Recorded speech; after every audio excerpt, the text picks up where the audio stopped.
ਸਤਿ ਸ਼੍ਰੀ ਅਕਾਲ। ਤੁਸੀਂ ਜੁੜੇ ਹੋਏ ਹੋ ਪੰਜਾਬੀ ਰੇਡੀਓ USA ਦੇ ਨਾਲ ਤੇ ਮੈਂ ਹਾਂ ਪ੍ਰਵੀਨ ਸ਼ਰਮਾ ਲੈ ਕੇ ਹਾਜ਼ਰ ਹਾਂ ਪ੍ਰੋਗਰਾਮ ਖਬਰ ਤੇ ਨਜ਼ਰ। ਖਬਰ ਤੇ ਨਜ਼ਰ ਪ੍ਰੋਗਰਾਮ ਦੇ ਵਿੱਚ ਪੰਜਾਬ ਦੀਆਂ ਤੇ ਭਾਰਤ ਦੀਆਂ ਸਿਆਸਤ ਦੀਆਂ ਸਮਾਜ ਦੀਆਂ ਅਹਿਮ ਖਬਰਾਂ ਨੂੰ ਲੈ ਕੇ ਚਰਚਾ ਕਰਨ ਲਈ ਮੇਰੇ ਨਾਲ ਜੁੜ ਚੁੱਕੇ ਨੇ ਪੰਜਾਬ ਤੋਂ ਪੱਤਰਕਾਰ ਦੀਪਕ ਸ਼ਰਮਾ ਚਨਾਰਥਲ ਜੀ। ਉਹਨਾਂ ਦਾ ਸਵਾਗਤ ਕਰਦੇ ਹਾਂ ਪਹਿਲਾਂ ਤੇ ਫੇਰ ਕਰਦੇ ਹਾਂ ਖਬਰਾਂ ਤੇ ਚਰਚਾ। ਸ਼ਰਮਾ ਸਤਿ ਸ਼੍ਰੀ ਅਕਾਲ ਜੀ, ਸਵਾਗਤ ਹੈ ਜੀ ਪੰਜਾਬੀ ਰੇਡੀਓ USA ਤੇ। ਸਤਿ ਸ਼੍ਰੀ ਅਕਾਲ ਪ੍ਰਵੀਨ ਜੀ, ਸਾਰੇ ਸਰੋਤਿਆਂ ਨੂੰ, ਦਰਸ਼ਕਾਂ ਨੂੰ ਮੇਰੀ ਪਿਆਰ ਭਰੀ ਸਤਿ ਸ਼੍ਰੀ ਅਕਾਲ ਜੀ।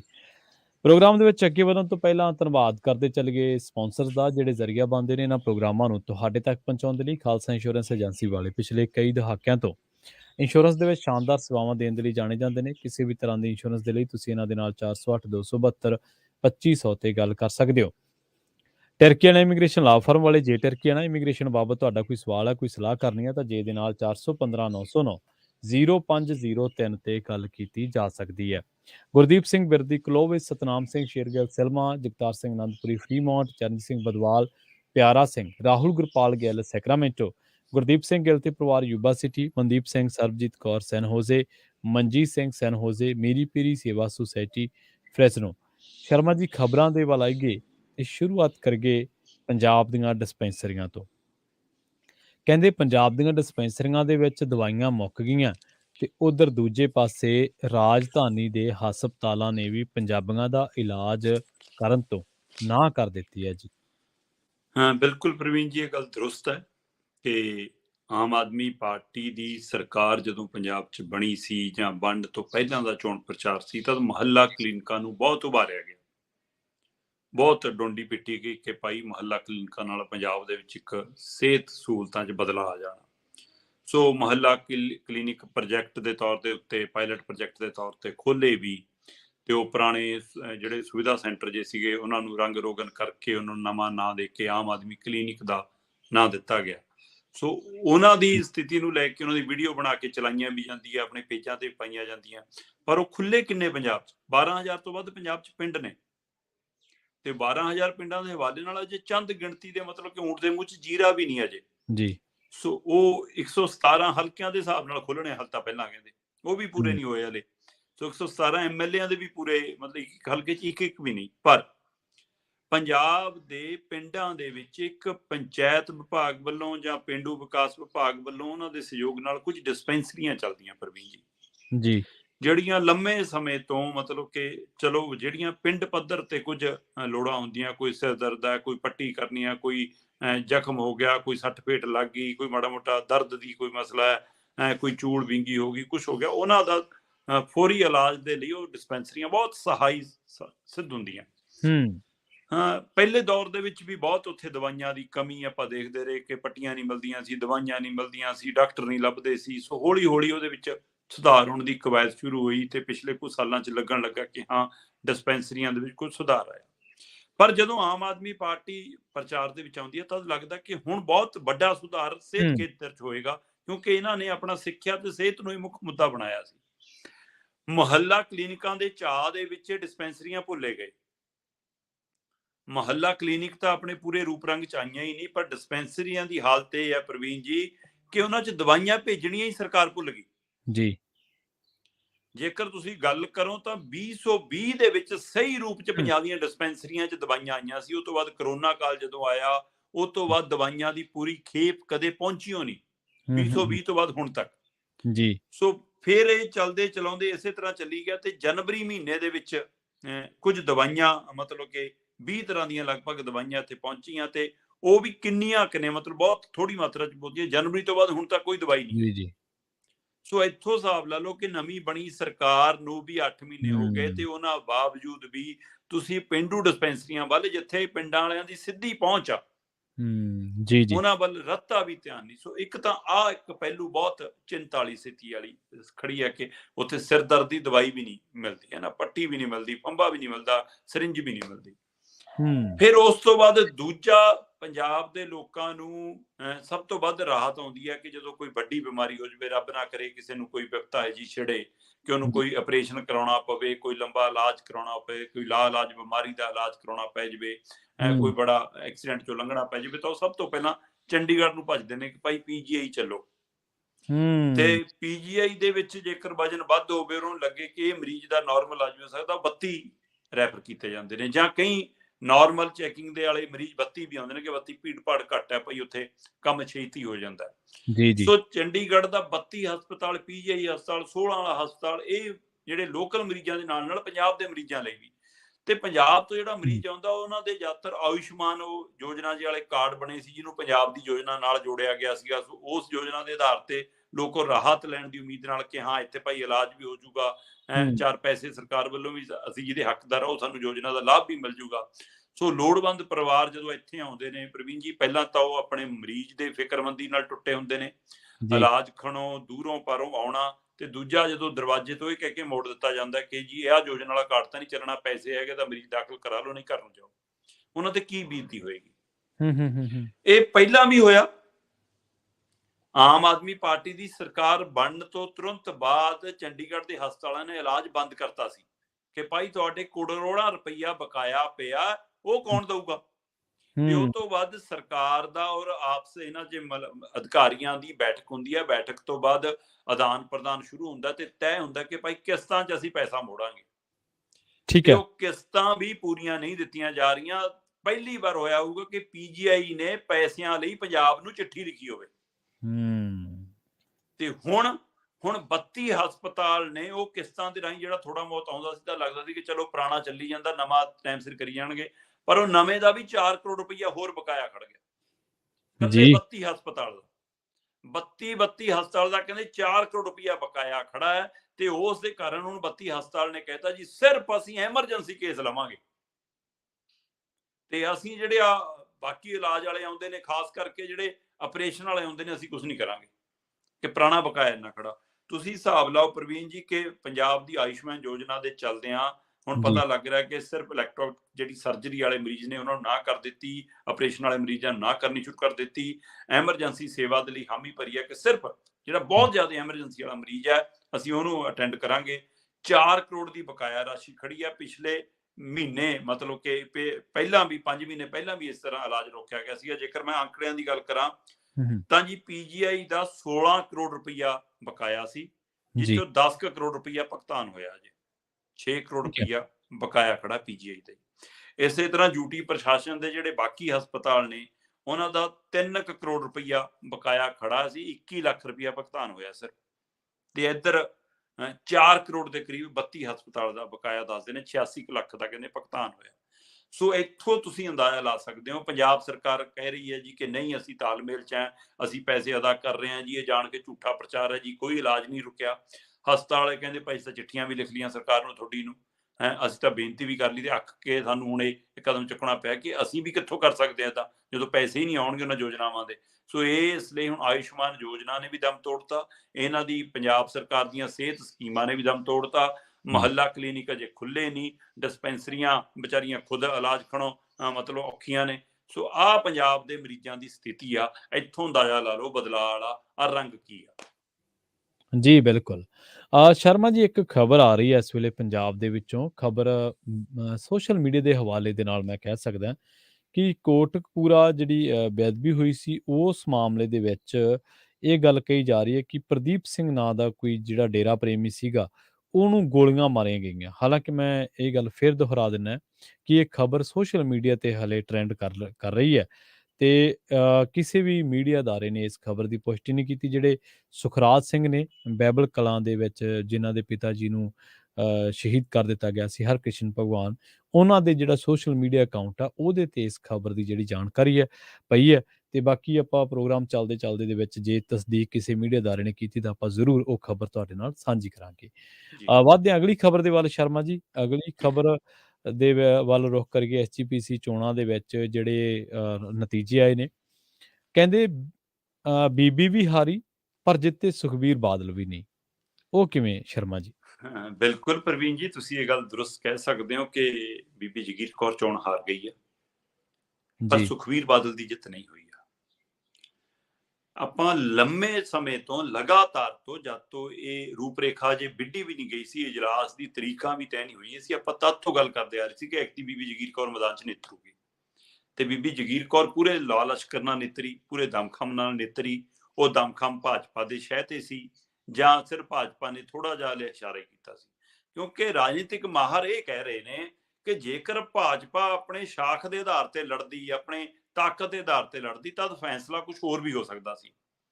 ਬੇਸ਼ੱਕ ਇਹ ਫਿਕਰਮੰਦੀ ਵਾਲੀ ਗੱਲ ਹੈ ਕਿ ਆਰਐਸਐਸ ਵਰਗੀ ਧਿਰ ਦਾ ਹੁਣ ਸਿੱਧੀ ਘੁਸਪੈਠ ਕਰਨਾ, ਇਸ ਨੂੰ ਲੈ ਕੇ ਕੱਲ ਮੈਂ ਉੱਥੇ ਸੁਣ ਰਿਹਾ ਸੀਗਾ ਕਿ ਜਦੋਂ ਅੰਦਰ ਵੋਟਾਂ ਪੈ ਰਹੀਆਂ ਸੀ ਤਦ ਅਕਾਲੀ ਦਲ ਬਾਦਲ ਨਾਲ ਸੰਬੰਧਿਤ ਮੈਂਬਰ ਇਸ ਗੱਲ ਦਾ ਜ਼ਿਆਦਾ ਰੌਲਾ ਪਾ ਰਹੇ ਸੀ ਕਿ ਦੇਖੋ ਜੀ ਬੀਬੀ ਤਾਂ ਆਰਐਸਐਸ ਵਾਲਿਆਂ ਨਾਲ ਰਲ ਗਈ, ਬੀਬੀ ਨੂੰ ਤਾਂ ਆਰਐਸਐਸ ਵਾਲਿਆਂ ਦਾ ਆਸ਼ੀਰਵਾਦ ਹੈ, ਬੀਬੀ ਤਾਂ ਭਾਜਪਾ ਹੀ ਹੋ ਗਈ, ਉਹਨਾਂ ਦੇ ਇਸ਼ਾਰਿਆਂ ਤੇ ਜਿੱਤਣਾ ਚਾਹੁੰਦੀ ਆ। ਤੇ ਮੈਂ ਆਪਣੇ ਆਪ ਨੂੰ ਇਹ ਸਵਾਲ ਕਰ ਰਿਹਾ ਸੀ ਕਿ ਪ੍ਰਵੀਨ ਜੀ, ਕਿ ਜੇ ਆਰਐਸਐਸ ਇਹਨਾਂ ਲਈ ਇੰਨੀ ਖਤਰਨਾਕ ਆ ਤਾਂ 30-32 ਸਾਲ ਉਹਨਾਂ ਨਾਲ ਕਿਉਂ ਜੁੜੇ ਰਹੇ ਬਈ? 30-32 ਸਾਲ ਦੀ ਸਾਂਝ ਅੱਜ ਬੀਬੀ ਜਗੀਰ ਕੌਰ ਨੂੰ ਜੇ ਉਹ ਸਮਰਥਨ ਦੇ ਰਹੇ ਨੇ ਤਾਂ ਉਹ ਮਾੜੇ ਨੇ, ਜਦੋਂ ਉਹ ਸਾਡੀਆਂ ਧਾਰਮਿਕ ਗ੍ਰੰਥਾਂ ਦੇ ਵਿੱਚ ਛੇੜਖਾਨੀ ਕਰ ਰਹੇ ਸੀ, ਸਾਡੇ ਇਤਿਹਾਸ ਨਾਲ ਛੇੜਖਾਨੀਆਂ ਕਰ ਰਹੇ ਸੀ, ਸਾਡੀਆਂ ਧਾਰਮਿਕ ਇਬਾਦਤਾਂ ਨੂੰ, ਕਿਤਾਬਾਂ ਨੂੰ ਬਦਲ ਰਹੇ ਸੀ, ਪੰਜਾਬ ਦੇ ਪਿੰਡਾਂ ਦੇ ਵਿੱਚ ਸ਼ਾਖਾਵਾਂ ਲਾ ਕੇ ਦਾਖਲ ਹੋ ਰਹੇ ਸੀ, ਤਾਂ ਇਹਨਾਂ ਨੂੰ ਨਜ਼ਰ ਕਿਉਂ ਨਹੀਂ ਆਇਆ? ਜਦੋਂ ਆਪਣੇ ਨੂੰਹ ਪੁੱਤ ਨੂੰ ਮੰਤਰੀਆਂ ਬਣ ਲਈ ਭੇਜਦੇ ਸੀ, ਉਹਨਾਂ ਦੀ ਝੋਲੀਆਂ ਚ ਪਾਉਂਦੇ ਸੀ, ਜਦ ਨਜ਼ਰ ਨਹੀਂ ਆਇਆ ਕਿ ਸੰਘ ਦੀ ਦਖਲਅੰਦਾਜ਼ੀ ਹੋ ਰਹੀ ਆ। ਸੋ ਇਸ ਲਈ ਦੋਹਰਾ ਚਿਹਰਾ ਉੱਥੇ ਕੱਲ ਸਾਫ਼ ਨਜ਼ਰ ਆ ਰਿਹਾ ਸੀ। ਹਾਂ, ਜੇਕਰ ਚੋਣ ਨਤੀਜਿਆਂ ਦੀ ਗੱਲ ਕਰਨੀ ਹੋਵੇ ਤਾਂ ਚੋਣ ਨਤੀਜੇ ਗੌਰ ਕਰਨ ਦੀ ਲੋੜ ਆ। ਆਪਾਂ ਪਹਿਲੇ ਤੋਂ ਗੱਲ ਕਰਦੇ ਆਂ ਕਿ ਧਾਮੀ ਹੋਰਾਂ ਦਾ ਪਲੜਾ ਭਾਰੀ ਆ, ਤੇ ਪਰ ਧਾਮੀ ਹੋਰਾਂ ਦਾ ਪਲੜਾ ਧਾਮੀ ਹੋਰਾਂ ਦੀ ਹਲੀਮੀ ਕਾਰਨ ਭਾਰੀ ਆ, ਧਾਮੀ ਹੋਰਾਂ ਦੇ ਆਪਣੇ ਕੰਮਾਂ ਕਾਰਨ ਭਾਰੀ ਆ, ਧਾਮੀ ਹੋਰਾਂ ਦੀ ਆਪਣੀ ਸੂਝ-ਬੂਝ ਕਾਰਨ ਭਾਰੀ ਆ, ਸੁਖਬੀਰ ਬਾਦਲ ਕਾਰਨ ਨਹੀਂ। ਸੁਖਬੀਰ ਬਾਦਲ ਕਾਰਨ ਦਾ ਧਾਮੀ ਹੋਰਾਂ ਨੂੰ ਨੁਕਸਾਨ ਹੋਇਆ। ਪ੍ਰਵੀਨ ਜੀ, ਪਿਛਲੀ ਵਾਰ 141 ਵੋਟਾਂ ਪੋਲ ਹੋਈਆਂ ਸੀ ਤੇ ਉਹਦੇ ਵਿੱਚੋਂ 122 ਵੋਟਾਂ ਧਾਮੀ ਲੈ ਕੇ ਗਏ ਸੀ, 19 ਵੋਟਾਂ ਦੂਜੇ ਉਮੀਦਵਾਰ ਨੂੰ ਪਈਆਂ ਸੀ। ਇਸ ਵਾਰ ਵੋਟਾਂ 146 ਪੋਲ ਹੋਈਆਂ। ਆਪਾਂ ਪਹਿਲਾਂ ਹੀ ਗੱਲ ਕਰਦੇ ਸੀ ਕਿ 145 ਦੇ ਕਰੀਬ ਵੋਟਾਂ ਪੋਲ ਹੋਣ ਦੀ ਉਮੀਦ ਆ। ਤੇ ਜਿਸ ਹਿਸਾਬ ਨਾਲ ਆਪਾਂ ਗੱਲ ਕਰ ਰਹੇ ਸੀ ਕਿ 185 ਵੋਟਾਂ ਨੇ ਕੁੱਲ 15 ਨਾਮਜ਼ਦ ਵਾਲਿਆਂ ਨੂੰ ਮਿਲਾ ਕੇ 117 ਚ, ਉਹਨਾਂ ਦੇ ਵਿੱਚੋਂ 28 ਚੜਾਈ ਕਰ ਗਏ ਨੇ, ਦੋ ਅਸਤੀਫਾ ਦੇ ਗਏ ਨੇ, 30 ਇਹ ਚਲੇ ਗਏ, 10 ਕੁ ਮੈਂਬਰ ਜਿਹੜੇ ਬਾਹਰਲੇ ਨੇ ਉਹ ਨਹੀਂ ਆਉਣਗੇ, ਉਹਨਾਂ ਦੀ ਉਮੀਦ ਨਹੀਂ ਗਈ। ਸੋ ਇਸ ਤਰ੍ਹਾਂ 40 ਮੈਂਬਰ ਜੇ ਬਾਹਰ ਹੁੰਦੇ ਨੇ 185 ਜੋ ਤਾਂ 145 ਵੋਟਾਂ ਪੈਣ ਦੀ ਉਮੀਦ ਆ। ਸੋ 146 ਵੋਟਾਂ ਪੋਲ ਹੁੰਦੀਆਂ। ਇਸ ਵਾਰ ਪਿਛਲੀ ਵਾਰ ਨਾਲੋਂ 5 ਵੋਟਾਂ ਵੱਧ ਪੋਲ ਹੋਈਆਂ ਜੀ, ਪਰ ਧਾਮੀ ਹੋਰਾਂ ਦੀਆਂ ਵੋਟਾਂ 122 ਤੋਂ ਘਟ ਕੇ 104 ਰਹਿ ਗਈਆਂ। ਸੋ ਧਾਮੀ ਹੋਰਾਂ ਦਾ ਨੁਕਸਾਨ ਦੇਖੋ ਨਾ, 18 ਵੋਟਾਂ ਦਾ ਨੁਕਸਾਨ ਹੋਇਆ, ਜਦੋਂ ਕਿ ਪਿਛਲੀ ਵਾਰ ਵਿਰੋਧੀ ਉਮੀਦਵਾਰ ਨੂੰ 19 ਵੋਟਾਂ ਪਈਆਂ ਸੀ, ਐਕਤੀ ਬੀਬੀ ਨੂੰ 42 ਵੋਟਾਂ ਪਈਆਂ, 23 ਵੋਟਾਂ ਵਧੀਆਂ। ਪ੍ਰਵੀਨ ਜੀ, ਇਹਨਾਂ 185 ਮੈਂਬਰਾਂ ਦੇ ਵਿੱਚੋਂ ਜਿਹੜੇ 30 ਚੜਾਈ ਕਰ ਲਏ, ਉਹ ਤੋਂ ਬਿਨਾਂ ਜਿਹੜੇ ਬਾਕੀ ਬਚਦੇ ਮੈਂਬਰ ਨੇ 155 ਮੈਂਬਰ, ਉਹਨਾਂ ਚੋਂ 20 ਤੋਂ 22 ਮੈਂਬਰ ਵਿਰੋਧੀ ਧੜੇ ਦੇ ਨੇ। ਤੇ ਜੇ 20 ਤੋਂ 22 ਮੈਂਬਰ ਵਿਰੋਧੀ ਧੜੇ ਦੇ ਨੇ ਤਾਂ ਬਾਕੀ 20 ਤੋਂ 22 ਮੈਂਬਰ ਕਿਹਦੇ ਪਏ? ਬੀਬੀ ਜਗੀਰ ਕੌਰ ਨੂੰ, ਉਹ ਅਕਾਲੀ ਦਲ ਦੇ ਮੈਂਬਰ ਪਏ ਜੀ। 22-23 ਮੈਂਬਰ ਅਕਾਲੀ ਦਲ ਦੇ ਜੇਕਰ ਬੀਬੀ ਜਗੀਰ ਕੌਰ ਨਾਲ ਆਏ ਤਾਂ ਇਹਦਾ ਮਤਲਬ ਉਹ ਕਿਹਨੂੰ ਨੁਕਸਾਨ ਹੈ? ਉਹ ਸੁਖਬੀਰ ਨੂੰ ਨੁਕਸਾਨ ਨਹੀਂ ਹੈ? ਉਹ ਸੁਖਬੀਰ ਬਾਦਲ ਦੀ ਪ੍ਰਧਾਨਗੀ ਨੂੰ ਮਤਲਬ ਕਿ ਲਾਂਭੇ ਨਹੀਂ ਕੀਤਾ ਗਿਆ, ਉਹਨੂੰ ਨਕਾਰ ਨਹੀਂ ਦਿੱਤਾ ਗਿਆ ਕਿ ਤੇਰੀ ਪ੍ਰਧਾਨਗੀ ਸਾਨੂੰ ਕਬੂਲ ਨਹੀਂ।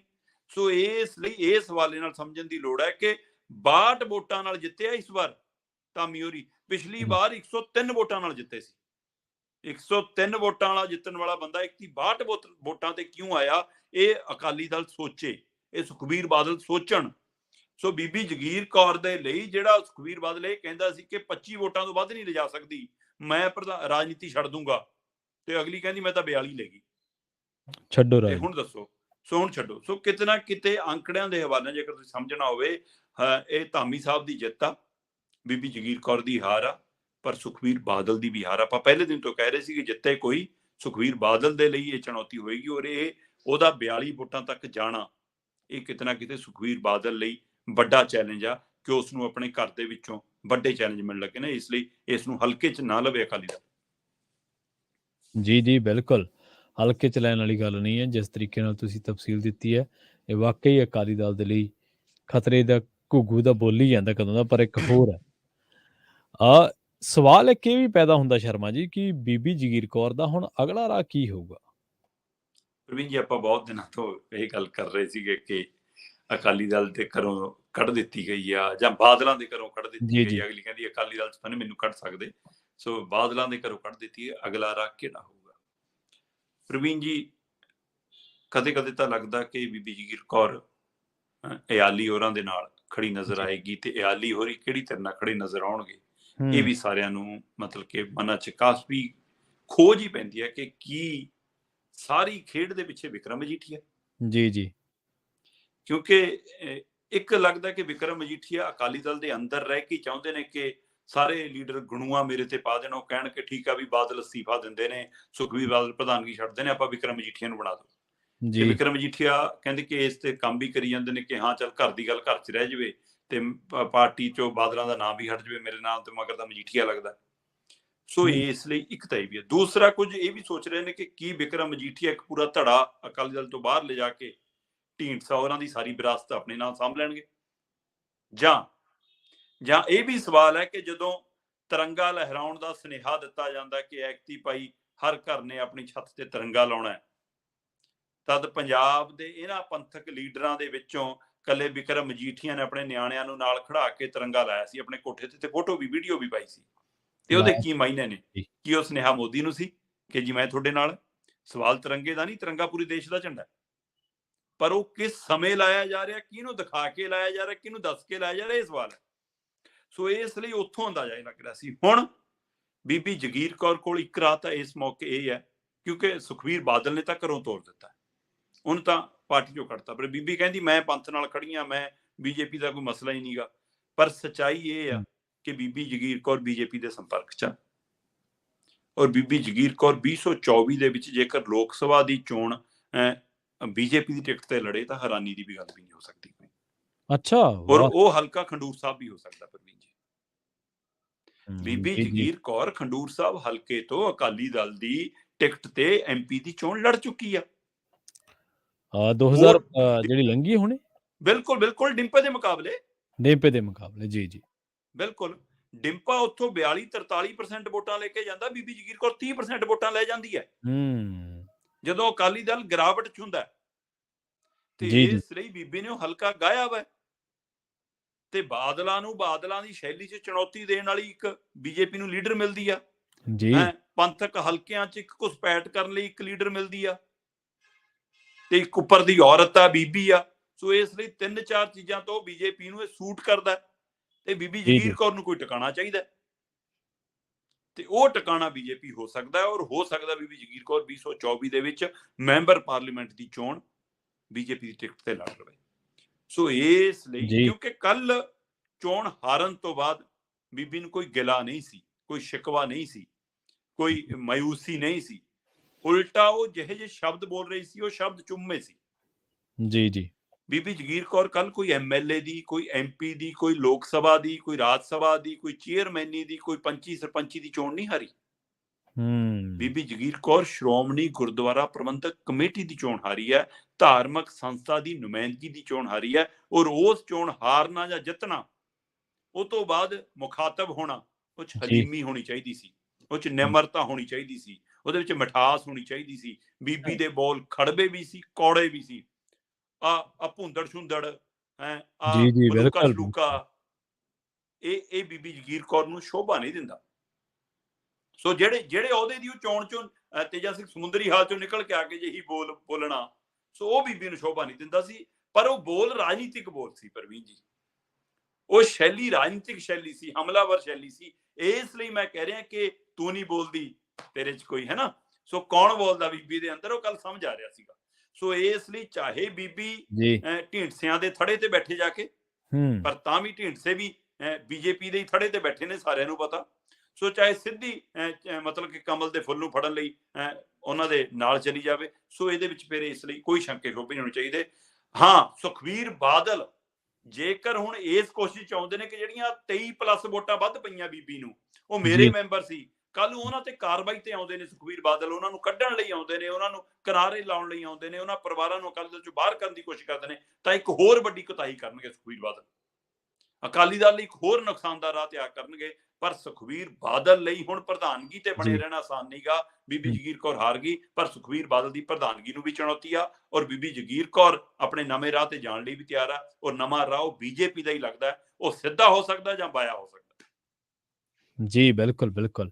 ਅਗਲੀ ਖਬਰ ਦੇ ਵੱਲ ਵਧੀਆ ਸ਼ਰਮਾ ਜੀ, ਤੇ ਗੱਲ ਕਰੀਏ ਪੰਜਾਬ ਸਰਕਾਰ ਦੀ।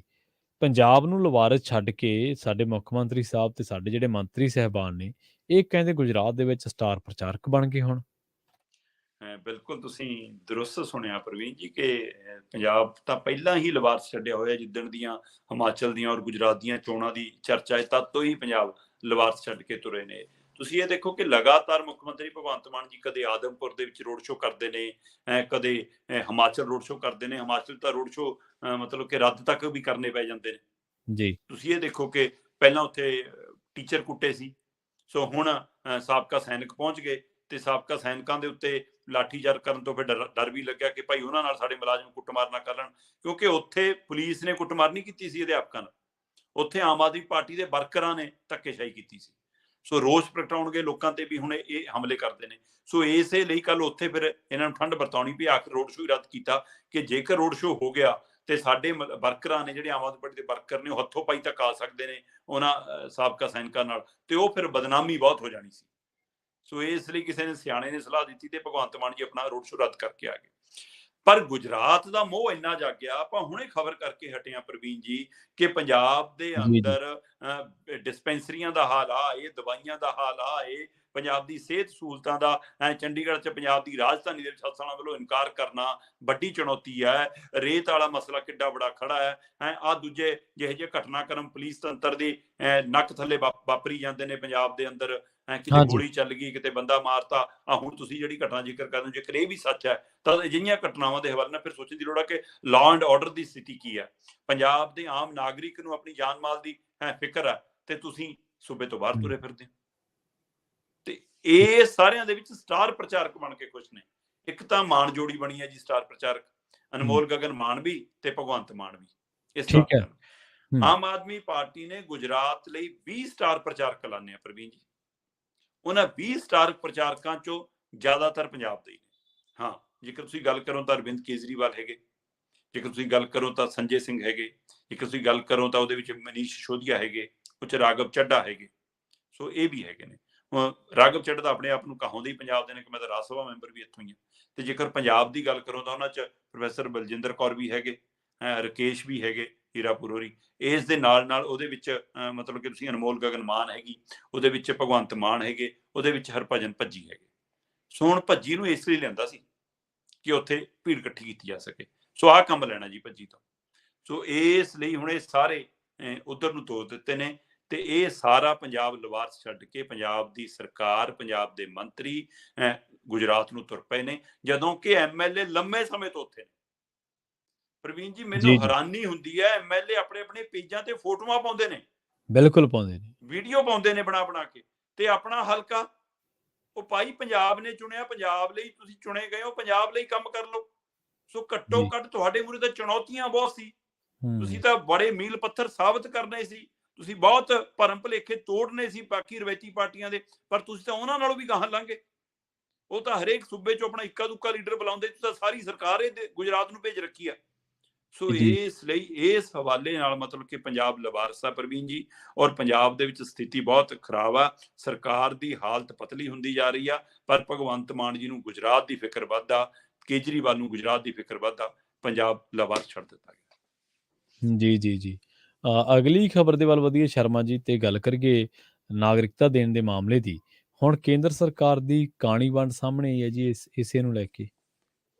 ਬਿਲਕੁਲ ਪ੍ਰਵੀਨ ਜੀ, ਆਪਾਂ ਬਹੁਤ ਦਿਨ ਪਹਿਲਾਂ ਇਸ ਮਸਲੇ ਨੂੰ ਆਪਣੇ ਸਰੋਤਿਆਂ ਦੇ ਦਰਸ਼ਕਾਂ ਦੇ ਸਾਹਮਣੇ ਪਹਿਲਾਂ ਹੀ ਲਿਆਂਦਾ ਸੀਗਾ ਕਿ ਇਸ ਤਰ੍ਹਾਂ ਦੀ ਇੱਕ ਯੋਜਨਾ ਚੱਲ ਰਹੀ ਹੈ ਕਿ ਆਪਾਂ ਸੀਏ ਲਾਗੂ ਕਰੇ ਬਿਨਾਂ ਹੀ ਸੀਏ ਵਾਲੇ ਫਾਰਮੂਲੇ ਤੇ ਕੰਮ ਸ਼ੁਰੂ ਕਰ ਦਈਏ।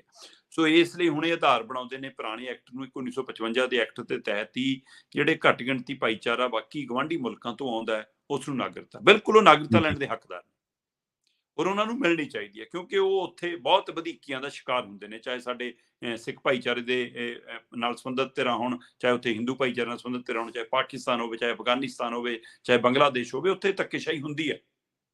ਪਰ ਉੱਥੇ ਮੁਸਲਿਮ ਭਾਈਚਾਰੇ ਦੇ ਅੰਦਰ ਵੀ ਦੋ ਤਿੰਨ ਧਿਰਾਂ ਨੇ। ਉਹ ਮਤਲਬ ਕਿ ਜਿਵੇਂ ਸੁੰਨੀ ਹੁੰਦੇ ਨੇ ਤੇ ਉਹ ਦੂਸਰੇ ਨੇ, ਉਹਨਾਂ ਦੇ ਯੈਸ। ਆਪਸ 'ਚ ਵੀ ਖਾਸਾ ਉਹ ਖਿੱਚੋਤਾਣ ਹੁੰਦੀ ਹੈ। ਉੱਥੇ ਉਹਨਾਂ ਦੇ ਵਿੱਚ ਵੀ ਇਹੋ ਜਿਹਾ ਤਣਾਅ, ਤੇ ਕਈ ਤਰ੍ਹਾਂ ਉੱਥੋਂ ਆਪਣਾ ਪਾਲਾ ਬਚਾ ਕੇ, ਜਾਂ ਉਹ ਰੁਜ਼ਗਾਰ ਖਣੋ ਇੰਨੇ ਔਖੇ ਨੇ ਕਿ ਉਹ ਗਲਤ ਰਾਹ ਚੁਣਨ ਦੀ ਬਜਾਏ ਚਾਹੁੰਦੇ ਨੇ ਕਿ ਭਾਰਤ ਵਰਗੇ ਮੁਲਕ ਜਾ ਕੇ ਕੋਈ ਚੰਗਾ ਕੰਮ ਕਰ ਲਈਏ, ਕੋਈ ਦਿਹਾੜੀ ਜੀ। ਟੱਪਾ ਕਰ ਲਈਏ। ਸੋ ਉਹ ਟਰੈਕ ਤੇ, ਸਹੀ ਟਰੈਕ ਤੇ ਜਾਣਾ ਚਾਹੁੰਦੇ ਨੇ, ਪਰ ਇੱਧਰ ਆ ਕੇ ਉਹਨਾਂ ਨੂੰ ਘੁਸਪੈਠੀਆ ਬਣਾ ਦਿੱਤਾ ਜਾਂਦਾ। ਜੇਕਰ ਕੋਈ ਜੈਨੀ ਸਰਹੱਦ ਟੱਪ ਕੇ ਆਉਂਦਾ ਹੈ, ਕੋਈ ਬੋਧੀ ਸਰਹੱਦ ਟੱਪ ਕੇ ਆਉਂਦਾ ਹੈ, ਕੋਈ ਹਿੰਦੂ ਸਰਹੱਦ ਟੱਪ ਕੇ ਆਉਂਦਾ ਹੈ, ਕੋਈ ਸਿੱਖ ਸਰਹੱਦ ਟੱਪ ਕੇ ਆਉਂਦਾ ਹੈ, ਤਾਂ ਉਹ ਜੀ ਸ਼ਰਨਾਰਥੀ ਹੈ। ਜੀ ਜੇਕਰ ਕੋਈ ਮੁਸਲਮਾਨ ਸਰਹੱਦ ਟੱਪ ਕੇ ਆ ਗਿਆ, ਉਹ ਘੁਸਪੈਠੀਆ। ਸੋ ਇਸ ਫਾਰਮੂਲੇ ਦੇ ਤਹਿਤ ਸਰਕਾਰ ਨੇ ਇਹ ਕੋਸ਼ਿਸ਼ ਕੀਤੀ ਸੀ। ਅਸੀਂ ਚਾਹੁੰਦੇ ਸੀਗੇ ਕਿ ਧਰਮ ਦੇ ਆਧਾਰ ਤੇ ਤੁਸੀਂ ਨਾਗਰਿਕਤਾ ਨਾ ਦਿਓ, ਤੁਸੀਂ ਉਹਨਾਂ ਦੀ ਸਥਿਤੀ ਦੇਖੋ, ਉਹਨਾਂ ਦੀ ਜੀ ਹਾਲਾਤ ਬਿਲਕੁਲ ਦੇਖੋ, ਤੇ ਉਸ ਦੇ ਵਿੱਚੋਂ ਬੋਧੀ, ਜੈਨੀ, ਹਿੰਦੂ, ਸਿੱਖ ਤਾਂ ਪਹਿਲਾਂ ਆ ਹੀ ਜਾਣੇ ਨੇ। ਤੇ ਪਰ ਜੇਕਰ ਉਹਨਾਂ 'ਚ ਮੁਸਲਮਾਨਾਂ ਦੇ ਕੇਸ ਵੀ ਵਿਚਾਰ ਲਏ ਜਾਣ ਤਾਂ ਮਾੜਾ ਕੀ ਆ। ਹਾਂਜੀ ਤੇ ਜੇਕਰ ਨਹੀਂ ਵਿਚਾਰ ਸਕਦੀ ਤਾਂ ਉਹਨਾਂ ਤੇ ਲੈਵਲ ਤਾਂ ਨਾ ਲਾਓ, ਘੱਟੋ ਘੱਟ ਕੇ ਤੁਸੀਂ ਸਾਰੇ ਘੁਸਪੈਠ ਕਰਨ ਦੇ, ਮਤਲਬ ਕਿ ਅੱਤਵਾਦੀ ਉਹ ਆਏ ਨੇ ਜੀ ਸਾਰੇ। ਸੋ ਇਸ ਨੂੰ ਲੈ ਕੇ ਸਵਾਲ ਸੀਗਾ, ਤੇ ਪਿਛਲੇ ਦਿਨਾਂ 'ਚ ਇਸ ਦੀ ਕਵਾਇਦ ਚੱਲ ਰਹੀ ਸੀ। ਉਹ ਜਿਹੜੀ ਕਵਾਇਦ ਦੀ ਚਰਚਾ ਆਪਾਂ ਇਸੇ ਪ੍ਰੋਗਰਾਮ 'ਚ ਕੀਤੀ ਸੀ ਕਿ ਭਾਈ ਅੰਦਰ ਖਾਤੇ ਸਰਕਾਰ ਇਹ ਖਰੜਾ ਤਿਆਰ ਕਰ ਰਹੀ ਹੈ ਕਿ ਆਪਾਂ ਇਹਨਾਂ ਨੂੰ ਨਾਗਰਿਕਤਾ ਦੇ ਦੇਣੀ ਆ ਤੇ ਉਹਨਾਂ ਨੂੰ ਆਪਾਂ ਘੁਸਪੈਠੀਏ ਐਲਾਨ ਦੇਣਾ। ਸੋ ਉਹ ਖਰੜੇ ਦੀ ਰੂਪਰੇਖਾ ਸਾਹਮਣੇ ਆ ਗਈ ਪ੍ਰਵੀਨ ਜੀ। ਜੀ ਜਿਹੜੀ ਭਾਰਤ ਖਬਰ ਬਾਰੇ ਆਪਾਂ ਦੇ ਚਰਚਾ ਕਰ ਰਹੇ ਸੀ। ਭਾਰਤ ਦੇ 9 ਸੂਬਿਆਂ ਨੂੰ ਸਕੱਤਰਾਂ ਨੂੰ ਲਿਖ ਦਿੱਤਾ ਗਿਆ ਤੇ 9 ਸੂਬਿਆਂ ਦੇ ਅੱਗੇ 31 ਜ਼ਿਲ੍ਹਿਆਂ ਦੇ ਮੈਜਿਸਟ੍ਰੇਟਾਂ ਨੂੰ ਹਦਾਇਤ ਕਰ ਦਿੱਤੀ ਗਈ ਆ, ਨਿਰਦੇਸ਼ ਭੇਜ ਦਿੱਤੇ ਗਏ ਨੇ, ਅਧਿਕਾਰ ਦੇ ਦਿੱਤੇ ਗਏ ਨੇ ਕਿ ਤੁਸੀਂ ਭਾਈ ਨਾਗਰਿਕਤਾ ਦੇ ਦਿਓ। ਤੇ ਕਹਿਣਾ ਇਹੀ ਹੈ ਕਿ ਅਸੀਂ ਆ 2020-21 ਵਾਲਾ ਜਿਹੜਾ ਸੀ ਹੈ ਉਹਦੇ ਤਹਿਤ ਨਹੀਂ ਦੇ ਰਹੇ, ਅਸੀਂ ਤਾਂ 1955 ਵਾਲਾ ਜਿਹੜਾ ਪੁਰਾਣਾ ਨਾਗਰਿਕਤਾ ਐਕਟ ਹੈ ਉਹਦੇ ਤਹਿਤ ਹੀ ਦੇ ਰਹੇ ਹਾਂ। ਸੋ ਇਸ ਦੇ ਲਈ 9 ਸੂਬੇ ਜਿਹੜੇ ਗਵਾਂਢੀ ਮੁਲਕ ਨੇ ਸਾਡੇ, ਚਾਹੇ ਉਹ ਅਫਗਾਨਿਸਤਾਨ ਹੈ, ਚਾਹੇ ਬੰਗਲਾਦੇਸ਼ ਹੈ, ਚਾਹੇ ਪਾਕਿਸਤਾਨ ਹੈ, ਇਹਨਾਂ ਤਿੰਨਾਂ ਮੁਲਕਾਂ ਤੋਂ ਜਿਹੜੇ ਲੋਕ ਆ ਰਹੇ ਨੇ ਉਹਨਾਂ ਦੇ ਵਿੱਚ 9 ਸੂਬਿਆਂ ਦੇ ਵਿੱਚ ਪੰਜਾਬ ਵੀ ਹੈ ਜੀ, ਜਿਨ੍ਹਾਂ ਦੇ ਮਤਲਬ ਸੈਕਟਰੀਆਂ ਨੂੰ, ਚੀਫ ਸੈਕਟਰੀਆਂ ਨੂੰ ਵੀ ਲਿਖ ਦਿੱਤਾ ਗਿਆ ਤੇ ਮੈਜਿਸਟ੍ਰੇਟਾਂ ਨੂੰ ਮਤਲਬ ਕਿ ਨਿਰਦੇਸ਼ ਤੇ ਅਧਿਕਾਰ ਦੇ ਦਿੱਤੇ ਗਏ ਨੇ। ਉਹਨਾਂ 'ਚ ਪੰਜਾਬ ਵੀ ਹੈ, ਉਹ 'ਚ ਹਰਿਆਣਾ ਵੀ ਹੈ, ਉਹ 'ਚ ਗੁਜਰਾਤ ਵੀ ਹੈ, ਉਹ 'ਚ ਰਾਜਸਥਾਨ ਵੀ ਹੈ, ਉਹ 'ਚ ਛੱਤੀਸਗੜ੍ਹ ਵੀ ਹੈ, ਉਹ 'ਚ ਮੱਧ ਪ੍ਰਦੇਸ਼ ਵੀ ਹੈ, ਉਹਦੇ ਵਿੱਚ ਯੂਪੀ ਵੀ ਹੈ, ਉਹਦੇ ਵਿੱਚ ਦਿੱਲੀ ਵੀ ਹੈ ਤੇ ਉਹਦੇ ਵਿੱਚ ਮਹਾਰਾਸ਼ਟਰ ਵੀ ਹੈ। ਮਤਲਬ ਜਿਹੜੇ ਸੂਬੇ ਸਰਹੱਦ ਨਾਲ ਲੱਗਦੇ ਨੇ ਨਾ, ਸੋ ਉਹਨਾਂ ਸੂਬਿਆਂ ਦੇ ਰਾਹੀਂ ਜਿਹੜੇ ਇੱਧਰੋਂ ਆ ਰਹੇ ਨੇ ਉਹਨਾਂ ਦੇ ਲਈ ਇਹ ਪਹਿਲ ਕਦਮੀ ਹੈ। ਸੋ ਉਹ ਭਾਈਚਾਰਾ ਜਿਹੜਾ ਘੱਟ ਗਿਣਤੀ ਦਾ ਭਾਈਚਾਰਾ ਸਾਡਾ ਪਾਕਿਸਤਾਨ ਦੇ ਵਿੱਚ ਪੀੜਤ ਹੈ, ਜਿਹੜਾ ਬੰਗਲਾਦੇਸ਼ 'ਚ ਪੀੜਤ ਹੈ, ਜਿਹੜਾ ਅਫਗਾਨਿਸਤਾਨ 'ਚ ਪੀੜਤ ਹੈ, ਉਹਨਾਂ ਦੀ ਸਹਾਇਤਾ ਕਰਨੀ, ਉਹਨਾਂ ਨੂੰ ਸੰਭਾਲਣਾ ਚੰਗਾ ਇਹ ਪਹਿਲੂ ਲੱਗਦਾ ਸਾਨੂੰ। ਪਰ ਇੱਕ ਧਿਰ ਨੂੰ ਨਿਸ਼ਾਨਾ ਬਣਾ ਕੇ ਤੁਸੀਂ ਉਹਨਾਂ ਦੇ ਉੱਤੇ ਮਤਲਬ ਲੈਵਲ ਲਾਓ, ਉਹ ਮਨਜ਼ੂਰ ਨਹੀਂ ਲੱਗਦਾ। ਉਸ ਨੂੰ ਲੈ ਕੇ ਚੇਤਨਤਾ ਦੀ ਲੋੜ ਹੈ, ਉਸ ਨੂੰ ਲੈ ਕੇ ਗੰਭੀਰਤਾ ਦੀ ਲੋੜ ਹੈ। ਪਰ ਇਸ ਆੜ ਦੇ ਵਿੱਚ ਅਣਐਲਾਨੇ ਤੌਰ ਤੇ ਸੀਏ ਲਾਗੂ ਹੋ ਗਿਆ ਪ੍ਰਵੀਨ ਜੀ। ਜੀ ਜੀ ਸ਼ਰਮਾ ਜੀ, ਆਪਾਂ ਗੱਲ ਜਿਹੜੀ ਖਬਰ ਦੀ ਕਰ ਰਹੇ ਸੀ ਉਸ ਖਬਰ ਨੂੰ ਤਸਦੀਕ ਕਰ ਦਿੱਤਾ ਹੈ। ਕਈ ਨਿਊਜ਼ ਵੈਬਸਾਈਟਾਂ ਹੁਣ ਉਸ ਖਬਰ ਨੂੰ ਚਲਾ ਰਹੀਆਂ ਨੇ। ਜਿਹੜੀ ਖਬਰ ਮੈਂ ਦੱਸ ਰਿਹਾ ਸੀ ਤੁਹਾਨੂੰ, ਅਣਪਛਾਤੇ ਬਾਈਕ ਸਵਾਰਾਂ ਨੇ ਡੇਰਾ ਪ੍ਰੇਮੀ ਨੂੰ ਜਿਹੜੀ ਗੋਲੀ ਮਾਰੀ ਹੈ, ਇਹ ਪ੍ਰਦੀਪ ਸਿੰਘ ਦਾ ਨਾਂ ਦੱਸਿਆ ਗਿਆ। ਜਿਹੜਾ ਕੋਟਕਪੂਰੇ ਵਿੱਚ ਬੇਅਦਬੀ ਕਾਂਡ ਵਾਪਰਿਆ ਸੀ ਉਹਦਾ ਇਹ ਮੁਲਜ਼ਮ ਹੈ ਤੇ ਉਹਦਾ ਗੋਲੀਆਂ ਮਾਰ ਕੇ ਕਤਲ ਕੀਤਾ ਗਿਆ। ਡੇਰਾ ਪ੍ਰੇਮੀ ਪ੍ਰਦੀਪ ਸਿੰਘ ਦੀ ਮੌਤ ਹੋ ਗਈ ਹੈ ਤੇ ਜਿਹੜਾ ਉਹਦਾ ਗਨਮੈਨ ਸੀਗਾ ਉਹ ਜ਼ਖਮੀ ਦੱਸਿਆ ਗਿਆ। ਸੋ ਜੀ ਪ੍ਰਵੀਨ ਜੀ, ਤੁਸੀਂ ਇੱਥੋਂ ਇਹ ਅੰਦਾਜ਼ਾ ਲਾਓ ਕਿ ਜਦੋਂ ਕਿਸੇ ਮਾਮਲੇ ਦੇ ਵਿੱਚ ਕੋਰਟ ਕਚਹਿਰੀ 'ਚ ਮਾਮਲਾ ਪਹੁੰਚ ਜਾਵੇ ਤੇ ਇੰਨੇ ਸਾਲ ਲਟਕਿਆ ਰਹੇ। ਜੀ 2015 ਦੀਆਂ ਘਟਨਾਵਾਂ ਨੇ ਤੇ 2022 ਆ ਗਿਆ, ਇੰਨੇ ਸਾਲਾਂ 'ਚ ਲਟਕਿਆ ਰਹੇ ਤੇ ਤੁਸੀਂ ਲੋਕਾਂ ਦੇ ਮਤਲਬ ਪੇਸ਼ੈਂਸ ਨਾਲ ਵੀ ਖੇਡਦੇ ਹੋ, ਤੁਸੀਂ ਲੋਕਾਂ ਦੇ ਨਾਲ ਖਿਲਵਾੜ ਵੀ ਕਰਦੇ ਹੋ ਤੇ ਇਹ ਸਾਰੇ ਮਾਮਲੇ ਲਟਕਣ। ਜੇਕਰ ਉਹਨੂੰ ਸਮੇਂ ਸਿਰ, ਜੇਕਰ ਉਹ ਗੁਨਾਹਗਾਰ ਸੀ ਤਾਂ ਸਮੇਂ ਸਿਰ ਉਹਨੂੰ ਸਜ਼ਾ ਦਿੱਤੀ ਹੁੰਦੀ। ਜੇਕਰ ਉਹ ਗੁਨਾਹਗਾਰ ਨਹੀਂ ਸੀ ਤਾਂ ਉਹਨੂੰ ਰਿਹਾ ਕੀਤਾ ਹੁੰਦਾ। ਜੀ ਬਿਲਕੁਲ। ਜਦੋਂ ਤੁਸੀਂ ਉਸ ਨੂੰ ਗੱਭੇ ਲਟਕਾ ਕੇ ਰੱਖੋਗੇ ਤਾਂ ਲੋਕਾਂ ਦੀਆਂ ਭਾਵਨਾਵਾਂ ਤੇ ਇਸ ਦੀ ਆੜ ਦੇ ਵਿੱਚ ਕੀ ਕੋਈ ਘਟਨਾ ਵਾਪਰ ਜਾਂਦੀ ਆ ਤੇ ਉਹਦੇ ਨਾਲ ਹੁਣ ਅਸਰ ਕਿਹਦੇ ਤੇ ਪੈਣਾ। ਹੁਣ ਕੱਲ ਨੂੰ ਫਿਰ ਡੇਰਾ ਪ੍ਰੇਮੀ ਔਰ ਸਿੱਖ ਭਾਈ ਸੰਗਠਨਾਂ ਦੇ ਵਿੱਚ ਟਕਰਾਅ ਦੀ ਸਥਿਤੀ ਪੈਦਾ ਹੋ ਜਾਣੀ। ਜੀ ਜੀ ਤੇ ਪੰਜਾਬ ਫਿਰ ਮਤਲਬ ਕਿ ਨਿਸ਼ਾਨੇ ਤੇ ਆ ਜਾਣਾ। ਪੰਜਾਬ ਦੇ ਅੰਦਰ ਟਕਰਾਅ ਲਈ, ਕਿਸੇ ਪਾਸੇ ਹਿੰਦੂ ਸਿੱਖਾਂ ਨਾਲ ਟਕਰਾਅ, ਕਿਸੇ ਪਾਸੇ ਸਿੱਖਾਂ ਈਸਾਈਆਂ ਦਾ ਟਕਰਾਅ, ਹੁਣ ਡੇਰਾ ਪ੍ਰੇਮੀ ਸਿੱਖਾਂ ਦਾ ਟਕਰਾਅ। ਸੋ ਕੀ ਇਹ ਟਕਰਾਅ ਦੇ ਵਿੱਚੋਂ ਕੋਈ ਰਾਜਨੀਤੀ ਤਾਂ ਨਹੀਂ ਲੱਭ ਰਿਹਾ ਆਪਣੀ? ਇਹਦੇ ਲਈ ਪੰਜਾਬ ਨੂੰ ਸੁਚੇਤ ਰਹਿਣ ਦੀ ਲੋੜ ਹੈ। ਔਰ ਇਸ ਘਟਨਾ ਤੋਂ ਬਾਅਦ ਇੱਕ ਫਿਕਰਮੰਦੀ ਵੀ ਵਧੀ ਹੈ ਤੇ ਸਰਕਾਰ ਦੇ ਦਬਾਅ ਵੀ ਵਧਿਆ। ਜਿਹੜੀ ਗੱਲ ਆਪਾਂ ਪਹਿਲਾਂ ਹੀ ਕਰ ਰਹੇ ਸੀ ਕਿ ਸਰਕਾਰ ਤਾਂ ਗੁਜਰਾਤ ਦਾ ਫਿਕਰ ਪਿਆ, ਪੰਜਾਬ ਦਾ ਫਿਕਰ ਛੱਡਿਆ। ਸੋ ਇਹ ਘਟਨਾ ਨੇ ਹੋਰ ਮੋਹਰ ਲਾ ਦਿੱਤੀ ਹੈ ਕਿ ਭਾਈ ਪੰਜਾਬ ਤੁਹਾਨੂੰ ਦਿਖਦਾ ਹੀ ਨਹੀਂਗਾ, ਪੰਜਾਬ 'ਚ ਲਗਾਤਾਰ ਕੀ ਕੁਝ ਵਾਪਰ ਰਿਹਾ। ਜੀ ਜੀ ਬਿਲਕੁਲ ਬਿਲਕੁਲ। ਇਹ ਬਿਲਕੁਲ ਫਿਕਰਮੰਦੀ ਵਾਲੀਆਂ ਗੱਲਾਂ ਨੇ ਜੋ ਪੰਜਾਬ ਦੇ ਵਿੱਚ ਲਗਾਤਾਰ ਅਸਥਿਰਤਾ ਦਾ ਮਾਹੌਲ ਪੈਦਾ ਕੀਤਾ ਜਾ ਰਿਹਾ। ਇਹ ਦੀਪ ਸਿੱਧੂ ਤੋਂ ਬਾਅਦ ਸੜਕ ਹਾਦਸੇ ਦੇ ਵਿੱਚ ਦੀਪ ਸਿੱਧੂ ਜਿਹੜੇ ਆ ਉਹ ਸਾਡੇ ਵਿਚਕਾਰ ਨਹੀਂ ਰਹੇ। ਬਹੁਤੇ ਲੋਕ ਉਹਨਾਂ ਨੂੰ ਸ਼ਹੀਦ ਲਿਖਦੇ ਨੇ, ਕਈ ਸ਼ਹੀਦ ਮੰਨਣ ਤੋਂ ਇਨਕਾਰੀ ਨੇ, ਤਰ੍ਹਾਂ ਤਰ੍ਹਾਂ ਦੀਆਂ ਗੱਲਾਂ ਨੇ। ਉਸ ਤੋਂ ਬਾਅਦ ਜੇ ਮੈਂ ਗਲਤ ਨਾ ਹੋਵਾਂ ਤਾਂ ਸ਼ਾਇਦ ਕਤਲ ਹੋਇਆ ਨੰਗਲ ਅੰਬੀਆਂ ਦਾ ਤੇ ਉਸ ਤੋਂ ਠੀਕ ਬਾਅਦ ਮੂਸੇ ਵਾਲੇ ਦਾ, ਤੇ ਉਸ ਤੋਂ ਬਾਅਦ ਫਿਰ ਆਹ ਜਿਹੜੇ 2 ਘਟਨਾਵਾਂ ਆਪਾਂ ਬੈਕ ਟੂ ਬੈਕ ਸੁਣੀਆਂ ਨੇ ਕਿ ਇੱਕ ਜਿਹੜੀ ਘਟਨਾ ਵਾਪਰੀ ਲੁਧਿਆਣੇ ਦੇ ਵਿੱਚ ਤੇ ਹੂੰ ਇੱਕ ਹੁਣ ਜਿਹੜੀ ਹੈ ਪ੍ਰਦੀਪ ਸਿੰਘ ਦੇ ਰੂਪ ਦੇ ਵਿੱਚ ਆਪਾਂ ਵੇਖ ਲਿਆ ਕਿ ਜਿਹੜੀ ਇਹ ਘਟਨਾ ਵਾਪਰ ਗਈ ਹੈ, ਕਤਲ ਹੋਇਆ ਗੋਲੀਆਂ ਮਾਰ ਕੇ। ਜਾਂਚ ਦਾ ਵਿਸ਼ਾ ਹੈ, ਕੀ ਹੋਇਆ ਕੀ ਨਹੀਂ ਹੋਇਆ। ਪਰ ਇਹ ਕਿਹਾ ਜਾ ਰਿਹਾ ਕਿ ਅਣਪਛਾਤੇ ਬੰਦਿਆਂ ਨੇ ਜਿਹੜੀ ਇਹ ਗੋਲੀ ਪ੍ਰਦੀਪ ਸਿੰਘ ਨੇ ਮਾਰੀ ਹੈ। ਪ੍ਰਦੀਪ ਸਿੰਘ ਡੇਰਾ ਪ੍ਰੇਮੀ ਆ ਤੇ ਕੋਟਕਪੂਰਾ ਦੇ ਵਿੱਚ ਬੇਅਦਬੀ ਦਾ ਮੁਲਜ਼ਮ ਉਹਨੂੰ ਕਿਹਾ ਜਾਂਦਾ ਹੈ। ਸ਼ਰਮਾ ਜੀ, ਇਹਨਾਂ ਖਾਸ ਜਾਣਕਾਰੀਆਂ ਦੇ ਲਈ ਤੁਹਾਡਾ ਬਹੁਤ ਬਹੁਤ ਧੰਨਵਾਦ ਜੀ। ਬਹੁਤ ਸ਼ੁਕਰੀਆ। ਜੀ, ਸੋ ਪ੍ਰੋਗਰਾਮ ਖਬਰ ਤੇ ਨਜ਼ਰ ਦੇ ਵਿੱਚ ਸਮਾਂ ਇਜਾਜ਼ਤ ਨਹੀਂ ਦਿੰਦਾ। ਪ੍ਰੋਗਰਾਮ ਨੂੰ ਆਪਾਂ ਇੱਥੇ ਹੀ ਸਮਾਪਤ ਕਰਦੇ ਹਾਂ। ਜੁੜੇ ਰਹੋ ਪੰਜਾਬੀ ਰੇਡੀਓ USA ਦੇ ਨਾਲ। ਤੇ ਆਖਿਰ ਦੇ ਵਿੱਚ ਇੱਕ ਵਾਰ ਫਿਰ ਤੋਂ ਤੁਹਾਨੂੰ ਸਭ ਨੂੰ ਪਿਆਰ ਸਤਿਕਾਰ ਸਹਿਤ ਸਤਿ ਸ਼੍ਰੀ ਅਕਾਲ।